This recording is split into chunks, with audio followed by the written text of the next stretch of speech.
Hello everybody, my name's Larissa Mclean Davies. I'm an Associate Professor in Languages and Literacies Education at the University of Melbourne, and I'm also working closely with the Orbis team. This is the second of two videos focusing on literacy learning and literacy leadership in schools. I'd like to begin by acknowledging the traditional owners on the lands in which we are all meeting. I'm coming to you from the lands of the Wurundjeri people of the Kulin Nation. I'd like to invite you to acknowledge the lands on which you're working at the moment and to acknowledge Indigenous elders, past, present and emerging. So as I said, this is the second of two videos. The first video on literacy leadership in schools focused particularly on some of the challenges for enacting literacy change in schools. It talked about and focused on ways of staff working together, focused on some of the challenges around subject identities and the ways in which we can really mobilise a shared language. It looked towards some ways forward, and it also really focused on putting students at the centre of leading literacy change. So I encourage you to have a look at that. This second video then will focus much more specifically on aspects of the site improvement plan and really on the interconnection between the different literate modes.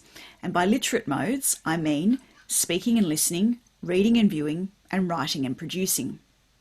So as I've been working with principals and teachers in South Australia and in Victoria and in other states and other places, it's become really clear that most school improvement plans have an aspect of literacy. And as I explained in the previous video, this is because we know the really fundamental nature of literacy and change in educational outcomes and success for students.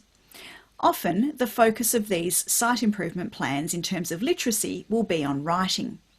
And again, that's really expected in a way because we know that writing of those literate modes is the most demanding.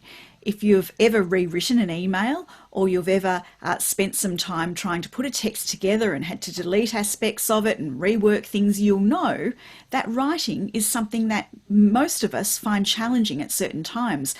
But of course, writing is the way that we are assessing our students on their understanding and knowledge across the subject areas. So we will often then focus on writing to meet those academic demands and to really focus on academic literacy. What I want to suggest here is that if we have a focus on writing, or indeed on reading and viewing, that we also need to think about the interconnection of speaking and listening, reading and writing together. So let me give an example of this. It may be that in a site improvement plan, there's a focus on writing and there's a focus on coherence of text and there's a focus on developing sophisticated vocabulary across the subject areas. And this is something that everybody through this site improvement plan is committed to. Now, sometimes we think that building vocabulary and practicing writing and breaking down the genre is really all that we need to do here. This is what we need to do. We need to prepare students, we need to give vocabulary lists, we need to build up vocabulary, we need to break down the genre. This is the different text types that are being involved, practice and model those. That is all correct. This is all indeed what we need to be doing. But if we really just focus on that aspect of supporting writing, we're missing some opportunities here. We're missing the opportunity and in fact we're not acknowledging the links between speaking and listening and writing and the really crucial role that speaking and listening, the role of oracy in developing students' vocabulary. Now if you're about to learn a new language, you would be writing it and you would be reading it, but most fundamentally you'd be speaking it and you'd be trying to speak with other people. We know that this is how we learn language. Obviously, in our subject areas, and I'm thinking particularly in the secondary years of schooling, students are learning new languages. They're learning new scientific languages, new visual arts language, new music language, new historical language, so that they can think and write like historians or like art critics, if this is what is being required. So in order to do that, we need to find the time in our classrooms for students to rehearse these new words. It's very important that we rehearse this language. When we think of a young child developing language, they are trying out those new words.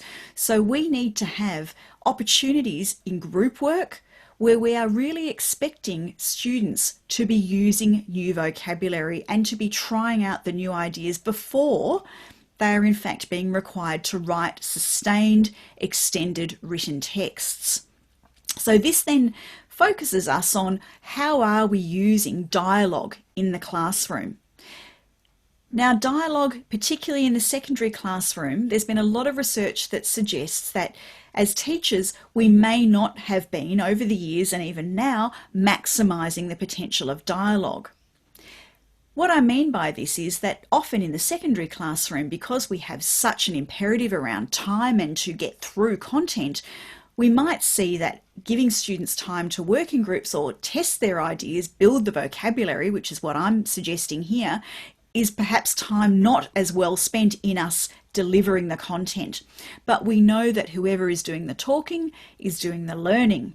And so allowing time for students to productively and generatively engage with language is what we need to do. But the key thing here is to make those dialogic moments, those interactions that students are having, accountable to the new knowledge they're developing, accountable to the class, accountable to the subject, and accountable to one another. This notion of accountable talk is really key, particularly I think in the secondary years of schooling, which is where I'm focusing at the moment. So if we're talking about new vocabulary, we're developing our ideas, we really want students to be showing their new understandings in reporting back to the class, in then how they go about writing. If we're thinking then about writing and supporting writing, we don't want to move just from talking about language, developing new ideas, then to preparing for the written task. Of course, there's a lot of work for us to do in the middle here. And in the middle here, there's the opportunity to write in what we might call a low stakes way. So what we understand by low stakes writing, and there's a lot of, again, research around low stakes writing, is that students need the opportunity to test their ideas in writing before they get to the formal assessment. So just writing, what have they learnt today? So you'll find that there's lots of different research projects that have shown the value, say, in a science classroom of students taking on the one side of a book, information from the board, producing their science reports, but on the other side of their book or their notes, to be actually reflecting on their thinking. What is the new thinking that they are doing? What new knowledge have they been developing? What questions do they still have? What ideas are emerging for them? To give that meta approach to the work that's being done in class. So what I'm suggesting here is that when we're thinking about writing, that we're also thinking about writing not just in a high stakes final assessment kind of way, but we're thinking about writing that is less formal and is more dialogic in the way that it's working. I've also suggested that it's really important that we use dialogue, we use classroom interaction to develop vocabulary and to develop the thinking. So really the key point that I'm making here is that whatever our focus in the site improvement plan, we need to think about how the other modes, the other literacy modes, the literate modes are interacting, and we need to quite deliberately support students so that we are maximising the opportunity for speaking and listening, for reading, in order to support writing.